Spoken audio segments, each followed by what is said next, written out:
All right, welcome in everybody to the Friday edition of Daily Bread, coming at you live right before 12:30, where none of the action has started on today's MLB slate. We got one afternoon game, and then we got the Warriors versus the Mavs tonight. So we got you covered on those two aspects. The show's powered and sponsored by the Wise Guys Diamond Club. Be sure to be checking them out if you need that PGA and NHL action. They got you covered on that front. As usual, we're live on Twitter at Daily Bread Media. Give us that like and retweet there and follow if you already aren't. But YouTube's the number one spot to be. Drop whatever you want in the comments, who you think's going to win. Let us know your thoughts on the Celtics just drubbing of the Heat last night. Whatever you want, the chat is for you. It is the Friday episode, so it's the number one spot to secure that extra weekend bankroll. Sosa, we did good last night, or we did well. Your JD Martinez play smacked because I'm pretty sure he didn't even get two total bases. He had four fucking hits overall. Yeah, Devers did not though. Devers his hit streak came to an end. Or no, he didn't get multiple hits. He only got one.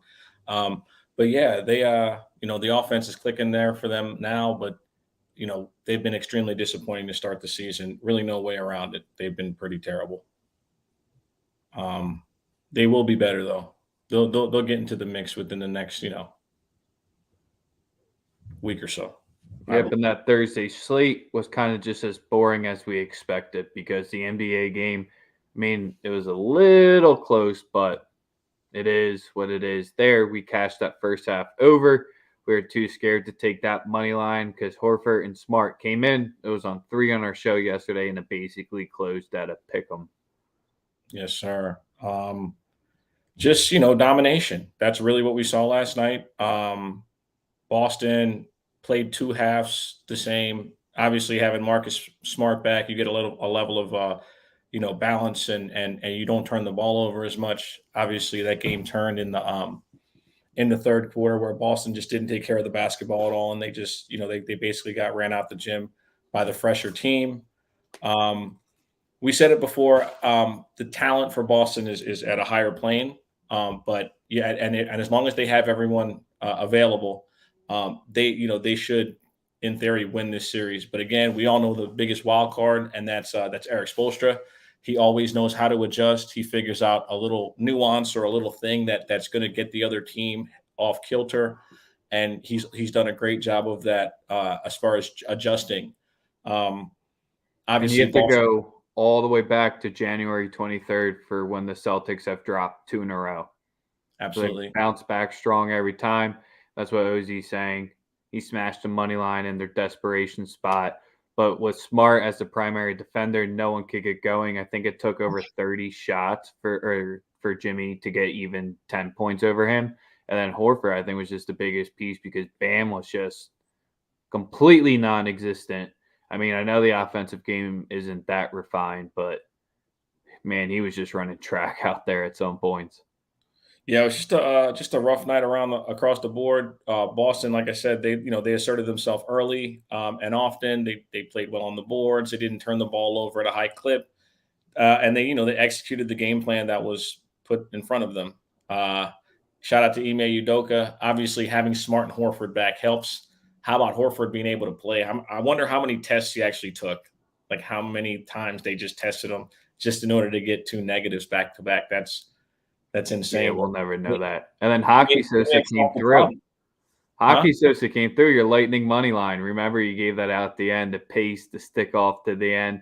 But on Daily Bread Media, we dropped the Games of the Year line. JD, our main man from Paid for Play, who you saw him on Saturdays, he has his own little channel. Be sure to be checking them out. He highlighted 10 plus games where you should lock in the line now before it moves.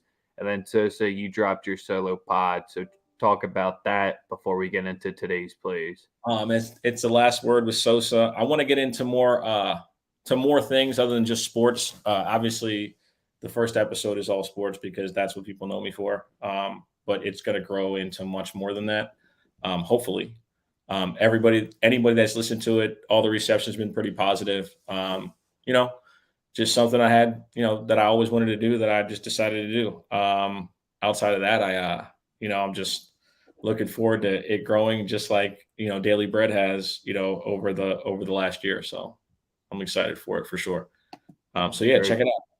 Yes, sir. On Spotify, should be up on Apple and all that good stuff later as well. Yes, sir.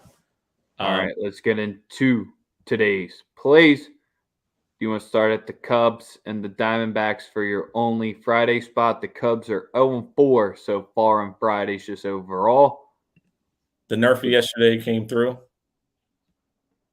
I'm not touching this game today. Ooh, even with Home Hendricks, though. I looked. Home Hendricks is the spot, though. I wanted to roll with the Nerfy in this one, but I don't know the win situation in is or no, the game's in actually in no, the game's in Chicago. So yeah, the win situation I haven't even looked at. Hendricks obviously, like you mentioned, much better at the crib.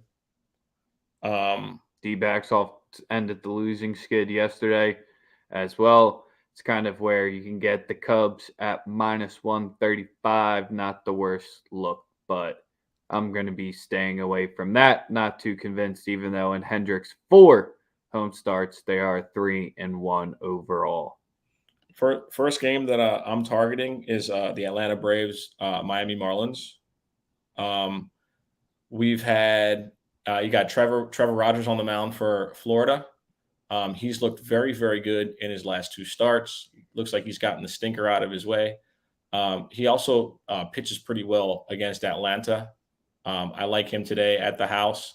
I like the first 5 money line. Trevor Rogers on the mound for the Marlins. The first 5 money line at minus 104. I love the look. I think that he comes out here and delivers a gem. Getting that price in the first 5 on him. I think I think it holds extreme value, especially at home. Yeah, it's in fade Morton spot, in my opinion, as well, because he's got the 7.31 ERA in his 3 starts on the road. All else, 13 of his 19 earned runs all have came on the road as well, and 21 of his 31 hits. So obvious to say he likes pitching at home a little bit more, even though he has had success against the Fish in his career. What's Absolutely. number 2? The next game we're going to is the Cincinnati Reds at Toronto Blue Jays, and I'm going with the over in this one. I think that Ryu can also give up some runs. I think he'll give up some runs. I think Castillo will give up some runs. Um, this Toronto lineup obviously is Jekyll and Hyde, just like last year. Some nights they bring it, some nights they do nothing. I think I think the pitching matchup with Castillo's old ass on the mound, that Toronto gets to him. I also believe that Ryu can be had. I believe the game goes over 8.5. Ooh, all right. So this is a spot where so you've been talking big shit about this team. So this is where I gotta know if you're gonna be rocking with me on it. I'm taking the Guardians on the money line at minus 104. School, 2 clean starts, back to back, 13 innings, 0 runs allowed in either of them. But in his lifetime, he's 0-2 against the Guardians in his 4 starts with a 5.94 ERA. And it's a Savali backing spot, even though this season the numbers haven't looked so great. The Guardians or the Indians back then, 7-0 lifetime in his starts against the Tigers. So this is where gotta be backing with a 2.19 ERA. Give me the short money line and fading the Tigers. Yeah, fading the Tigers has worked out very well for you this season. If you have done it, they have been absolutely atrocious. They fooled me. I think they fooled everybody who's a baseball predictive analyst or anyone that thought, because everyone thought this team was going to be really good. They've been awful. And And it's hard to back the Guardians. I know if you don't want to, coming off getting swept by the Reds at home, but I think it's just a good spot here. yeah, What I'm else you got on the board? the only other play that I really love in this one. I love the no runs first inning in the San Diego Padres San Francisco Giants game. It's a late start. Um, I like the pitching matchup. I like the ballpark. Also, I think that both pitchers are competent enough to get us 3 outs apiece. To get it at minus 125 is I love the value. Um, I also have to throw this out here in regards to the first game of the day. I actually do lean towards the no runs first inning in that one as well, just given the weather. And that's at plus money. That's at plus 108. The Nerfy in Arizona, Chicago. But again, the second Nerfy that I do love is San Diego versus San Francisco. No runs first inning or under half a run now, as they have it on FanDuel and other books because they changed it. Like from what they used to say. So yeah, under half a run at minus 125 in the Padres Giants. Well, here comes the first time I'm advising on a play on this squad. Coming off the walk-off L to the O's, the Yankees are going over 5.5 tonight. You can get that at plus 115. So if your book allows the flat 5, you can go for that. But I want the 5.5, and it's just a fade Keuchel spot. It's more of and plus the Yanks, just you can't get embarrassed by the O's with the Santander walk-off of Keuchel. 12.86 ERA. He's only made it 7 innings in his 2 starts so far. He's given up 18 hits. Ain't going too hot for him. Right, it's not. Keuchel's. I love the fade Keuchel spot. Hopefully, he gets the Corbin status by All-Star break. Like that would be lovely. Our other favorite lefty to fade. Yeah. He was too clean the last time against them, so I expect it to come back down to earth real quick. Other than that, so what do you got for us? Or do we get into the NBA game? Dodgers in town. The Dodgers in town this weekend. I got to pull up at some point to go see them.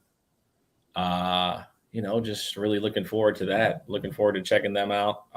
Thank God we got back to our winning ways prior to them coming out east. I also think that this series this weekend is big payback. Obviously, they smacked the shit out of us pretty handily, 3 out of 4 when they came to LA.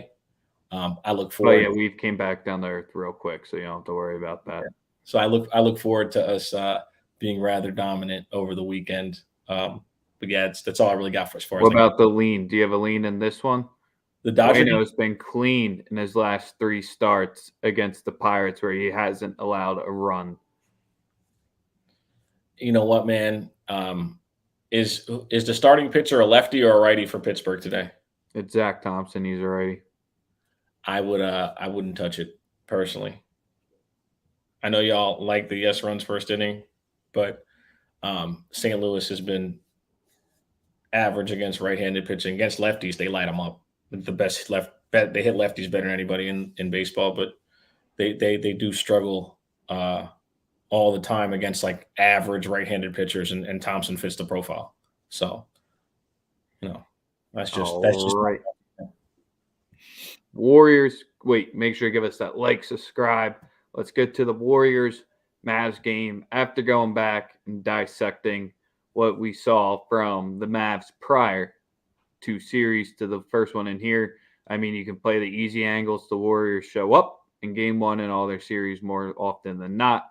You can play the angle that Luka was sick because you have the excuses already coming out. But I think it was a simple thing. What did the Grizz do to the Warriors that just got them completely out of their offensive flow and got them easy buckets? They turned them over. The Mavs, one of the best turnover teams. They got squat last game, and when you're not getting those easy buckets, just getting the other team out of that rhythm, and you're going way under the season average and even your playoff average, I think that is why we saw it get so ugly so quick, and we're still seeing a 6.5 on some of your books here, Sosa. Before we talk player props, what do you like from a spread or a total here?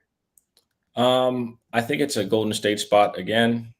I think that the only thing that can really keep Dallas in this game would be the referees. To be totally honest with you. I just don't, I just don't feel as though this team it's just a bad matchup for Dallas. You look at just the first game, and I mean, what can you do better? And you look at it's everything. They failed at every task. They didn't get the output they want from Brunson. None of their perimeter shooters caught fire. So it's a road Mavs game in the playoffs, other than Game 7 in Phoenix. Yeah. I mean, and I mean, obviously they played Utah pretty well, but this ain't Utah. Yeah, that's where you take that one with a grain of salt. Also, if you watch the first half, Golden State just wanted to speed them up. They would get the ball and just like run and run and run. That's because Dallas would much rather defend in a half court, and they're not getting the opportunities. So when you run, you end up getting players in defensive matchups that they don't want to be in, and that's the last thing you want with a team like Golden State. Golden State's just smarter than this team. They're smarter. They have better And Kerr's basketball back on the IQ. bench as well. I think that's one of the biggest factors that we have to take into last series as well, with the in-game coaching and just putting the throat on they're putting the foot on their throat, or when they get down that big spot like they did in 5, they just don't pack it up and get in. I think that's a big thing that people have overlooked. I said it on the show on Wednesday. I can't go against the Sosa. I have to take the Mavs +6 here because when I locked in the Warriors -5.5, I was hoping, and I said it was going to be a 10+ win, and I was hoping for that because then no one would want to be on the Mavs. It's going to be the gross spot. Unfortunately, I was hoping to get maybe a 7 to 7.5 here, but the fact I'm only getting half a number off more, I think Kid can get it going. If you want to play the first half only, to stay away from the Warriors' dominant third quarter, which it's not as profitable as some people make it out to be so far. That's been Miami this postseason, but it is what it is there. I got to take the +6 and back the Mavs. Do you like the total at all? Dallas has to make this game ugly. I like the game. This is a tricky one, man. I like the game to probably go under just because I think that they're going to try and find a way to get Steph Curry in foul trouble. But listen, man, Klay Thompson didn't shoot well. Like they did. Like It's Game 1 Warriors, man. Just go back and look at the film. Game 1 Warriors. I'm just saying, bro. Like they only got 15 from Klay. Jordan Poole had 19. I mean, the Mavs had the most smoke up their ass that they've had the entire season. Luka's gotten more and more each time. They were just destined to crash like that. And this is their bounce back spot. And then if they don't tonight, 3 becomes a lot different, but any analyst can tell you that. Here's my biggest issue here, okay? And this is why I don't think Golden State can be beat. They lose the turnover battle every game. They lose last game the Mavs did not do it at all, though. Golden State turned the ball over more than the Mavs. No, not to the Mavs normal. Mavs are #1 team in turnovers. Okay, in game 1, Golden State had 15 turnovers, right? The Mavs had 13. Watch. Numbers will be different tonight. Listen, so the Mavs won the turnover battle and lost by more than 20 points. I really want people. Listen, this is the thing that people are not realizing about this Golden State team. They lost the rebounding battle 5 out of 6 times against Memphis. They lost the turnover battle every single game against Memphis, and they won 4 of those 6 games. They're not gonna. I just, like I said, I respect the 6.5 that you're taking. I think it'll be a closer game because I think Dallas can make it gritty and dirty. But I think Golden State wins the game. I don't think I can't. Yeah, that's why I don't have the cojones. I don't think it's a hungry dog at 205. I think it stays within double digits, but I can definitely think we could see a 7, 8, 9 that kills it as well. I'll just be honest with you. This could get really ugly. Oh, it could, but that's where game 1 went exactly how I want it, so I had to stick behind what I believed, and this was the spot. Player prop total, Sosa, we can go there. Shout out to our man, Revert Jinx. You should have followed him. He tweeted out the largest lead last night, and that one cashed in the first half of over 16.5. So be looking out for him. Maybe we'll start giving out that play in some games, but the largest lead in the NBA is not to be slept on. Props, anybody you targeting, because there's no one I'm targeting on the Mavs, even though I'm taking the 6. You're just playing with fire if you're taking with anyone other than Luka. I'm running it back with Klay Thompson. Klay over 20.5. I'm rocking with the bounce back. It's the same reason why I was on Jaylen Brown to get over 23 last night. That's why. Bounce back, didn't shoot the ball well, didn't hit a 3-pointer till the third quarter. I just again, man, I just think that this Dallas team is overmatched. They're dealing with a smarter team that's also more talented. It's it's just out of the realm of belief for me. I love We Luke. got if you believe in the boost curse or whatever the hell you want to call it from the books, take that as you will. Yeah, I'm not. I said Clay's the only guy I'm targeting. I think also they're making a really concerted effort to make sure that they make Luka Doncic play defense, and That doesn't end well. we gonna see how that works out at the end of the day. That will not end well. They're relying on that. Make sure to be giving us a like, a subscribe. We started off with the MLB, and then we went through the NBA plays. If you need the NHL action, PGA, or any of the footy weekend action from the final day in the Premier League, Serie A is dumb, and they have a game today, tomorrow, then the final day, so they make me sweat on Sunday, but under our heads. That's where you go for that good stuff. Yes, Make sir. sure to give the college football game of the years extra dough JD episode 2. Give that a watch. Give it a like on our channel as well. Good analysis there. There's 2 lines I really am looking at buying into there. He went from Penn State to Auburn to Texas, Alabama, OU, Nebraska. A lot of top games he listed on there. West Virginia versus Pitt is somehow a game of the year line. If you're not following Yonker CFB, what the fuck are you doing? The guy's a fucking genius. 25 minutes. He gave me depth charts, not too deep, like 5 minutes on each game, exactly what you need to know. And then make sure you check out The Last Word on Sosa on Spotify. Until tomorrow, we'll let you know what time we're coming live, but we'll be live both days this weekend with the playoff hoops. We appreciate all of you. Let's get that weekend bankroll.